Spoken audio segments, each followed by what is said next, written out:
if you want to take your mix from this to this, two things that we're going to talk about here, and that's panning and EQ. Let's talk about it. I get this question quite often. How do you acquire a good, clean mix? Well, I interpret that as clarity, separation between what's going on. So if you have a lot of different subjects, how do you make sure that all of them are heard and it's not jumbled up? Well, there's two things that I'm going to talk about today out of the 15 or 20 that you could do if you have a DAW or something like that. But there's two that we're going to talk about today, and that's EQ and panning. Making sure that things are out of each other's way, especially if you have subjects that are the same. So vocalists, like if you have a background singer, a praise team or whatever, you have all these people back there. Instead of having them straight up the middle, you want to have them spread apart. That way you have more clarity and depth in your mix. Then you want to make sure that they are not in the way of the low frequency of the piano and other things that kind of share that same frequency range. And then you want to make sure that they're EQ'd correctly, right? So let's talk about that. I'm going to run this track a little bit and we're going to hear some of these instruments. Now, this track is not a Sunday morning track for all of us, but maybe for some of us it might be. So just bear with me. Let's see what this sounds like.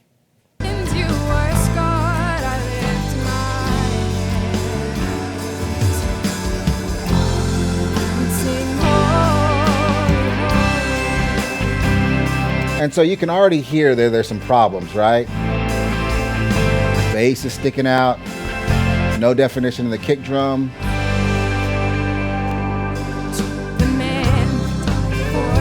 Okay, so let's see what we can do to add clarity in this track. What I would normally do is I would start from nothing. So we want to bring the faders down, okay? Let's bring our faders down and figure out what we have on all of these tracks, okay? All right.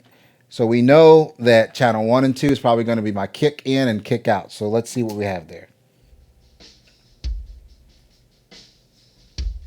Right?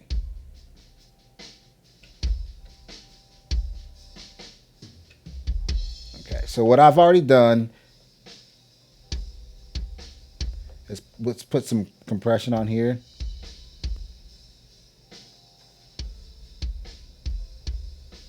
And since it's a ballad, we don't want a lot of attack, right?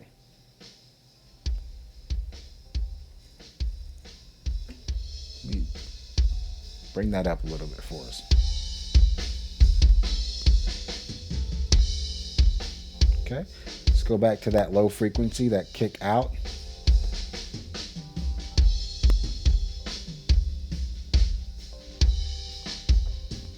Probably bring that kick in down a little bit. Okay, let's add the snare. Let's see what's happening.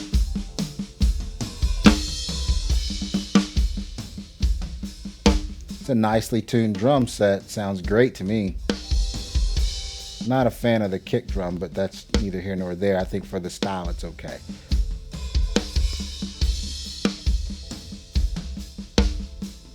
Sometimes you get in these situations to where you have a beautifully mic'd kit, nice mics, nice preamps, and there's not a whole ton of stuff you have to do. Let's add the bottom.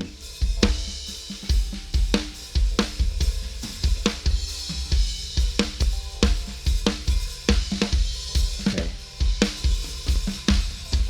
Sounds great. Add the hi-hat. Let's do a low shelf on that hi-hat.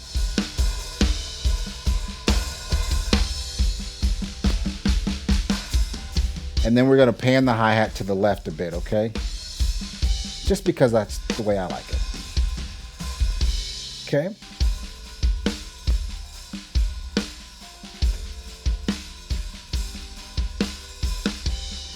And I'm going to increase the release time on that low tom, and then the kick out.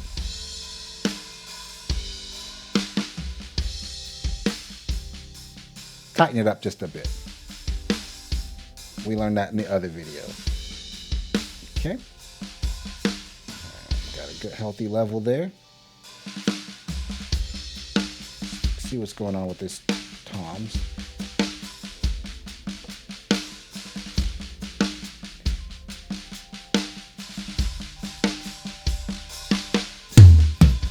Okay. So it sounds like these toms are probably pre-processed, but they also sound really good just straight up.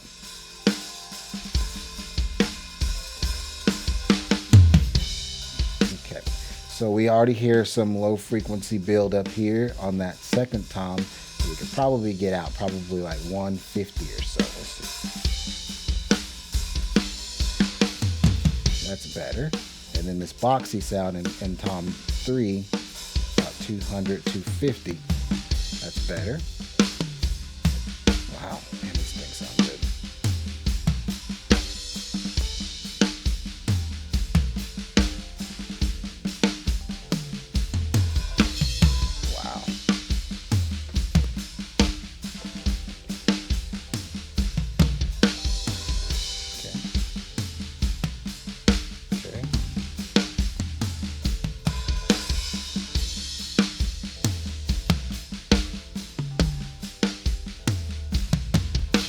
So let's go to our next tracks. What else do we have? Okay, overheads. Go ahead and add some, bring them down a little bit. Okay.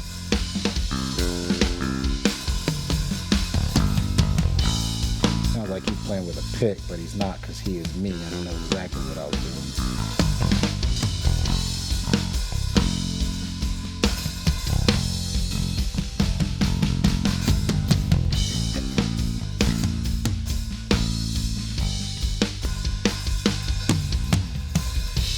Okay, let's add a little bit of compression on the, let's go back a little bit. Well, let's add some compression on the overheads.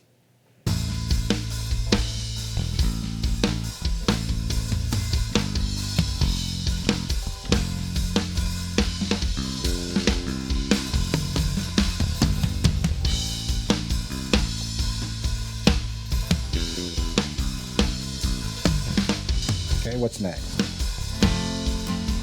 Okay, so let's get that, let's see.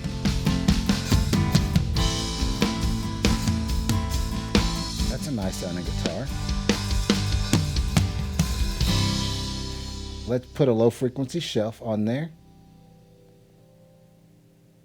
So we're just getting things out of each other's way, okay? Just using EQ and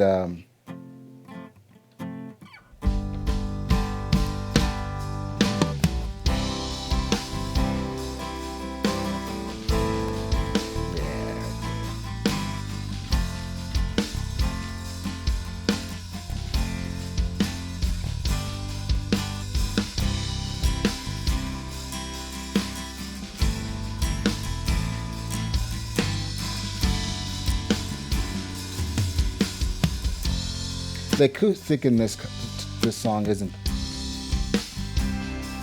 very important. Okay, we got our guitars.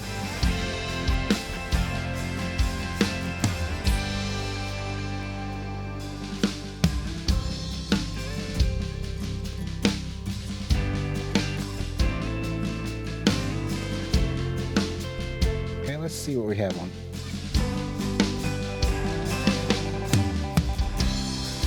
Okay, let's go to our keys and see what happens.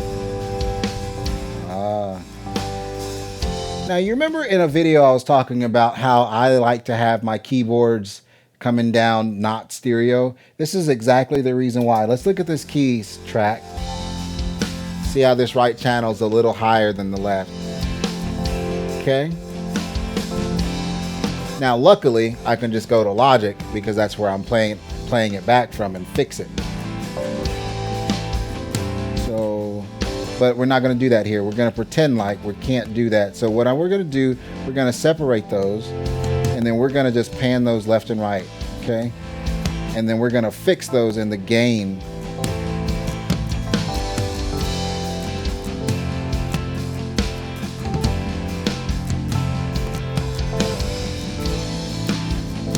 Okay, and then now what we want to do, we can go to setup here on the screen, or the M32, whatever. You can tell it what you want to link, right? So we're not going to link the delay or the head amp, so the gain is not going to be linked. So we can fix that on the desk. Okay. And you hear that low frequency build up here. Let's just go and do a low shelf again on this Rhodes, while the keyboard players probably cringe at me. I know, I understand. But it's not about what you hear in your ears, it's what I'm hearing in mine in the house. Okay. And then we have an organ on this track too. And since I have my, so I have a lot of guitars, right? And I have my acoustic on the left. Let's put the organ more on the right, okay?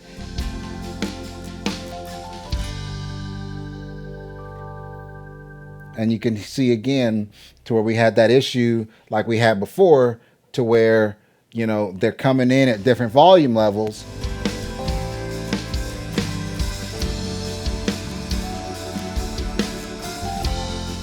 Which is no problem. I'm just going to pan this just a little on the right.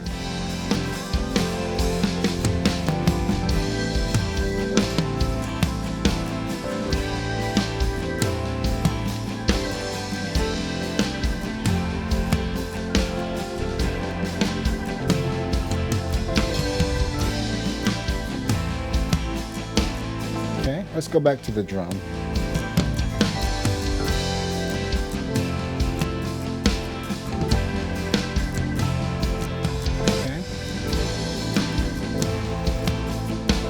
What do we have here?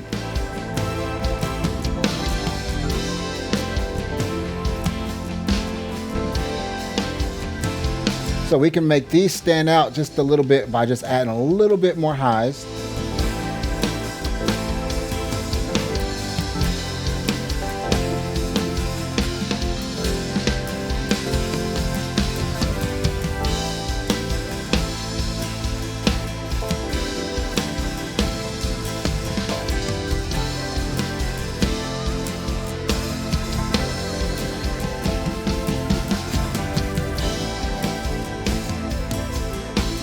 I feel like we were compressing that just a bit. What is this? Our vocal. Lord, for your word is the sword. Let's go back to the top. So you hear what we're doing, right? We're just getting things out of the way with EQ and panning.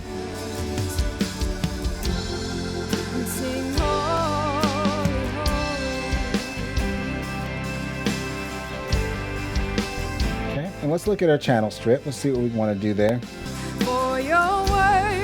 Alright, so we want to go ahead and just adjust that low cut for her.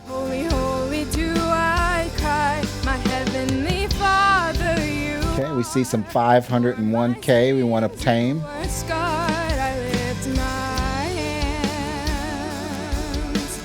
Probably do a low shelf here. Not very much. And if we want some clarity out of her, some brightness, right, we can make her pop out just a little bit. So let's rewind it a little bit.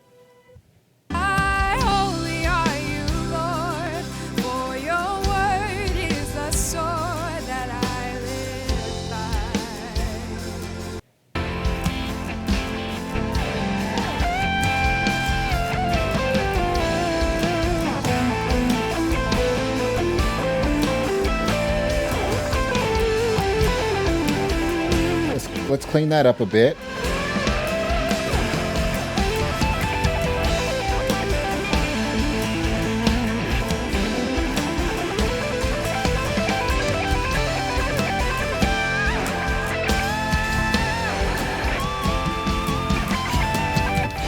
Okay, so one thing about this track now you hear is we've mixed this song and we've used a great bit of EQ, well, not a ton of EQ, but we used enough EQ to make things separate. Now on this thing, we did not, we have not rather adjusted our band and put the stereo imager on that band track, because that's not what we're trying to do on this. We're just trying to add separation using EQ and our panning. And so I want to know what you think about that and just the little tweaks that we did.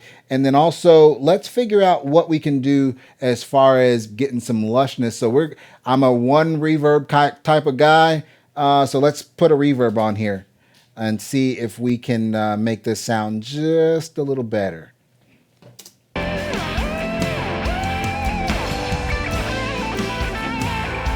So let's go with the vintage verb.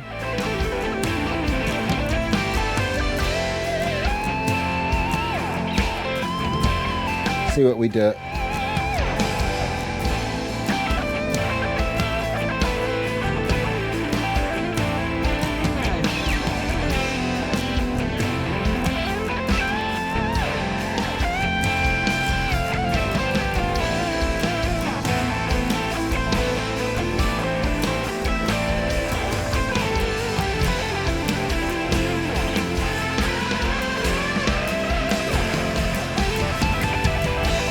So that's a bit much, isn't it?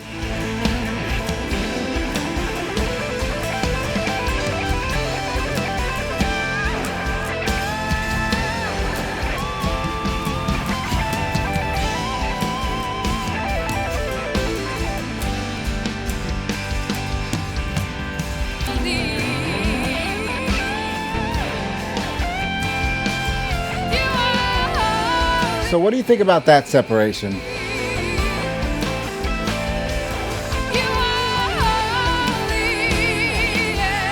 So let's look at what we've done.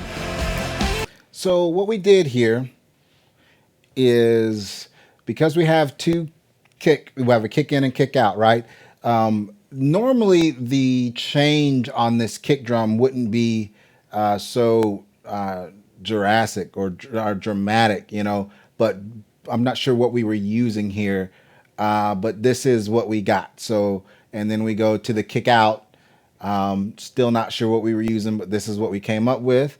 Snare, I don't know. I know he has, I think he's using 414s. No, 421s. 421s on I think all of it might be a 421 on the snare top and the toms, but I think that's a 57 on the snare top.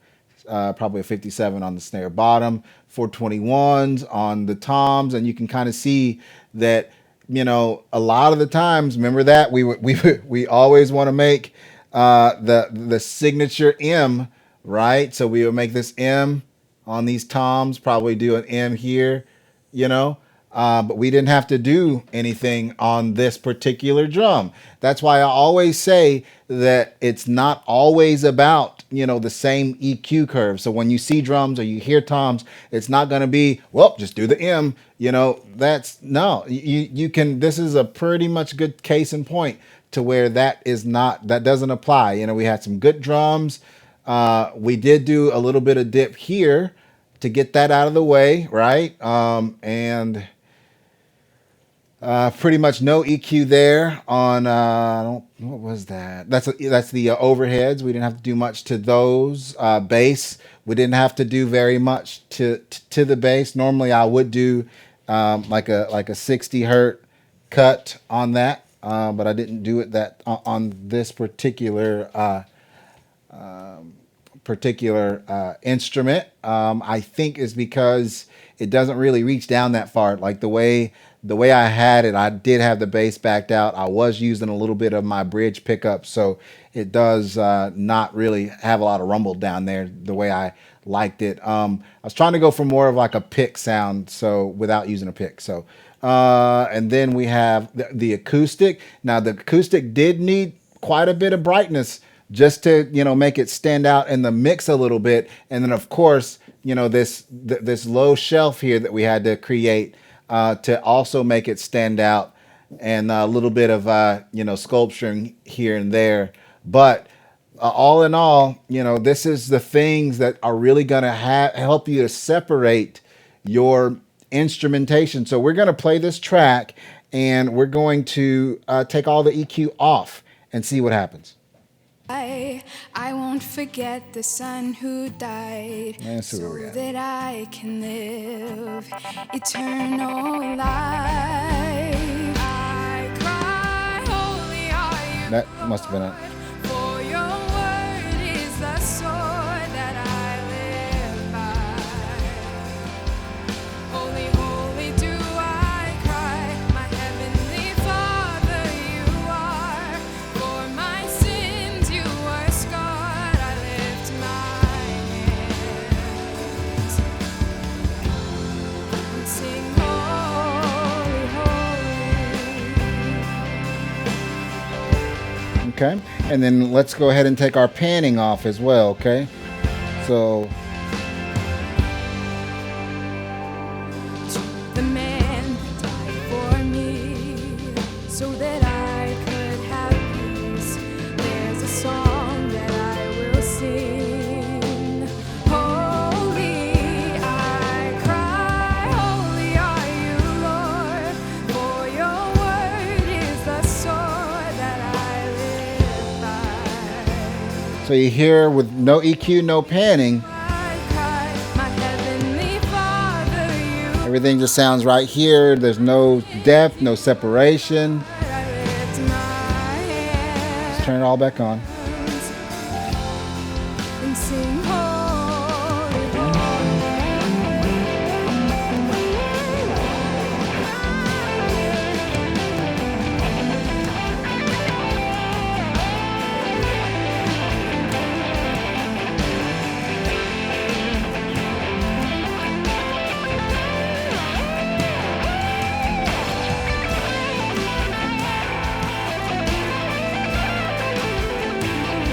All right, so let's start panning stuff.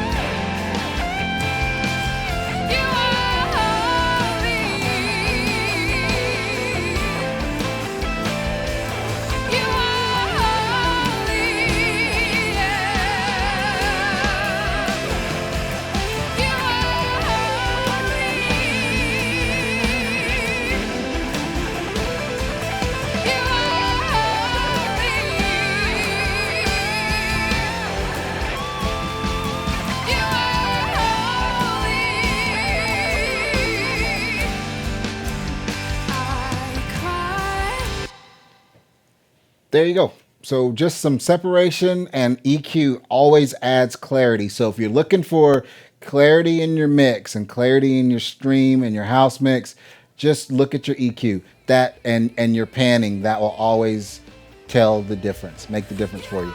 Appreciate you. Hopefully that clarity video helped and made sense.